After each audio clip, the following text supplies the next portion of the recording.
யோகிராம் சுரத்குமார் ஜெயகுரு ராயா. கடவுள் மட்டுமே பாகம் 1 நாம் பார்த்து கொண்டிருப்பது பயணங்கள் முடியவில்லை 1947. நேற்றைய தொடரின் தொடர்ச்சியை தொடர்ந்து காணலாம். ரமணர் அவரது பார்வை தீட்சை பெறுபவரை முற்றிலும் ஊடுருவக்கூடும்.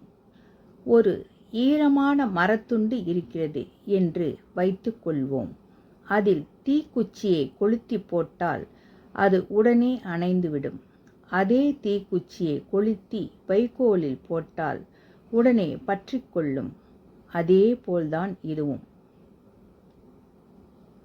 தீட்சை பெறுபவர் அதற்கு தயாராக இருக்க வேண்டும். அப்போதுதான் பலன். ஒருவர் தனது உலக பற்றுக்களிலிருந்து வெளிவந்து இறைவனை நோக்கி இட்டுச் செல்லும் ஆன்மீக பாதையில் சுதந்திரமாக நடக்கும் பக்குவம் பெற்றிருக்க வேண்டும். கீழே நாடுகளில் தீட்சையை அபிஷேகம் என்பார்கள். யோகிராம் சுரத்குமார் தனது முதல் சரிதையாளரிடம் இத்தகைய தீட்சையை ரமணர் தனக்கு அளித்ததாக சொல்லியிருக்கிறார். திருவண்ணாமலைக்கு அவர் 2ஆம் முறை சென்றபொழுது 2 மாதங்கள் முழுவதும் தியானத்திலும் அல்லது மகரிஷி தனது சீடர்களிடமும் பார்வையாளர்களிடமும் உரையாடுவதை கூர்ந்து கவனிப்பதிலுமே செலவிட்டார். ரமணர் எப்போதுமே தியானக்கூடத்தில் இருந்தாலும் ராம் சுரத்குமாரும் அமர்ந்திருப்பார். ஒருமுறை மகரிஷிக்கு அருகில் தரையில் ராம் சுரத்குமார் அமர்ந்து தியானம் செய்து கொண்டிருந்தார். அப்போது அவருக்கு யாரோ தன்னை உற்று பார்த்து கொண்டிருப்பது போன்ற ஒரு உள்ளுணர்வு ஏற்பட்டது. உடனே கண்ணை திறந்து பார்த்தார். மகரிஷி அவரை பார்த்து கொண்டிருந்தார். ராம் சுரத்குமாருக்கு கூச்சமாக போய்விட்டது. உடனே ஒரு வினாடி கண்களை தாழ்த்தி கொண்டார். அடுத்த வினாடியே கண்களை ஏறிட்டு மகரிஷியை பார்த்தார். மகரிஷியை பார்த்ததும் அவருடன் ஒரு பார்வை தொடர்பு அவருக்கு ஏற்பட்டது. அந்த தெய்வீக ஆத்மாவிடம் அவர் தன்னை இழந்தார்.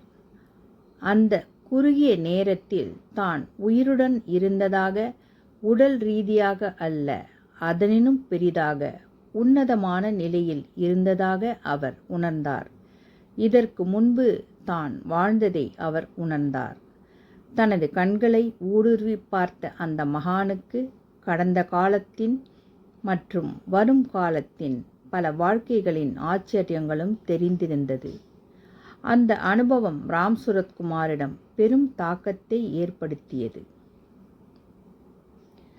மவுண்டெயின் பாத் என்று ரமணர் ஆசிரமம் வெளியிடும் காலாண்டிதழில் ஒரு கட்டுரையில் மற்றொரு சம்பவம் பற்றி படித்தோம். ராம் சுரத்குமாரின் வார்த்தைகளிலேயே அந்த கட்டுரை இருந்தது. ரமணர் ஆசிரமத்தில் தாயின் சந்நிதியில் பூஜை நடத்திய பின்பு ஆரத்தி தட்டு பகவான் ரமணரின் முன்பாக வைக்கப்படும். ஒரு நாள் வழக்கம் போல அவர் குங்குமம் எடுத்துக்கொண்டார். பக்தர்களுக்கு கொடுக்கப்பட்ட போது முதலில் அது எனக்கு வந்தது. பகவான் தொட்டு எடுத்துக்கொண்ட அதே தட்டிலிருந்து குங்குமத்தை நானும் எடுத்துக்கொண்டேன். அந்த தட்டை தொட்டதே என்னை பரவசப்படுத்தியது என்கிறார் ராம் சுரத்குமார். ரமண மகரிஷியின் அருகில் இருந்தது ராம் சுரத்குமாரை மாற்றத்திற்கு அவர் தயாராகிவிட்டார் என்று காட்டியது என்பதில் எந்த சந்தேகமும் இல்லை. இந்த முறை திருவண்ணாமலை பயணத்தின் போது அவர் 2 மாதங்கள் ஆசிரமத்தில் இருந்து குருவின் கருணையையும் உபதேசங்களையும் அவர் ஆழமாக உள்வாங்கிக் கொண்டார் என்று தெரிகிறது. ராம் சுரத்குமாரே பின்னர் ரமண மகரிஷியை தனது 3 தந்தைகளில் ஒருவர் என்று குறிப்பிட்டிருக்கிறார். மேலும் அவர் பெரும்பான்மையான மனிதர்கள் தங்களுக்கு 3 தந்தை என்று சொல்வதை விரும்ப மாட்டார்கள். ஆனால் இந்த பிச்சைக்காரனுக்கு 3 தந்தைகள் இருந்தார்கள். இந்த பிச்சைக்காரன் மீது நிறைய விஷயங்களை அவர்கள் செய்தார்கள். அரவிந்தர் ஆரம்பித்தார், ரமண மகரிஷி சிறிதளவு செய்தார், பப்பா ராமதாஸ் முடித்தார் என்று சொன்னார் ராம் சுரத்குமார்.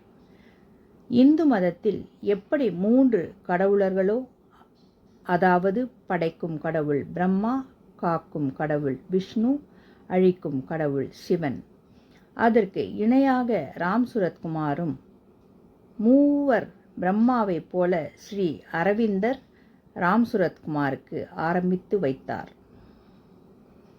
விஷ்ணுவை போல ரமண மகரிஷி பொக்கிஷமான விதையை பேணினார்.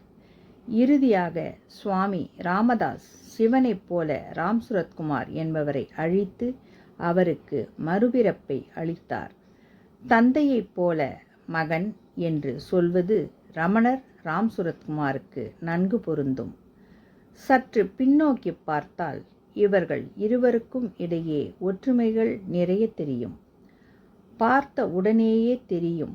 முதல் ஒற்றுமை அவர்களது பெயர்கள். இருவர் பெயரும் ராம். திருவண்ணாமலை கோயிலுடன் இருவரும் ஆரம்பத்தில் தொடர்பு உடையவர்கள்.